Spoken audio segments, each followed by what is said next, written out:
তো বন্ধুরা, আমরা যারা ফেসবুক হোক ইউটিউব হোক কাজ করছি, ফেসবুক হোক ইউটিউবে কাজ করছি, কিন্তু কাজ করতে গিয়ে দেখলেন যে কিছু একটা প্রবলেম এসে গিয়েছে।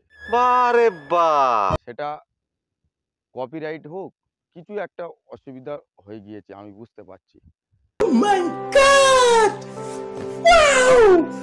তখন কি করবেন আপনারা?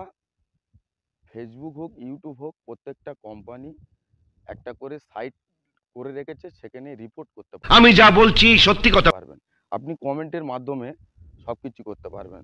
তো চলুন আজকের ফেসবুকে কিভাবে রিপোর্ট করবেন, কিংবা ওদের সঙ্গে যোগাযোগ করবেন। কেসটা তুমি ধরেই ফেলেছো। আপনার ফেসবুকটাকে ওপেন করে নেবেন। ওপেন করে নেওয়ার পরে আপনি সোজা নিচের দিকে স্ক্রল করে চলে আসবেন। চলে এসে এই একটা অপশান দেখা পাচ্ছেন, এই অপশানটা থেকে ক্লিক করবেন।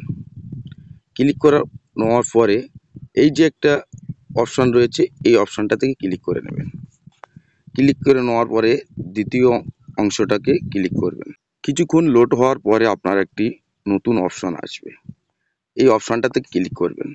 এখান থেকে আপনার প্রোফাইল কিংবা পেজ দেখে নেবেন। আমার প্রোফাইল যেহেতু, আমি প্রোফাইলটাকে সিলেক্ট করে নিচ্ছি। সিলেক্ট করে নেওয়ার পরে আপনার যে প্রবলেমটা রয়েছে, সেই প্রবলেম একটি স্ক্রিনশট করে নেবেন।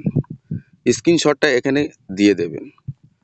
দিয়ে আপনি এখানে থেকে কিছু একটা আপনার সমস্যা সেটা লিখে দেবেন।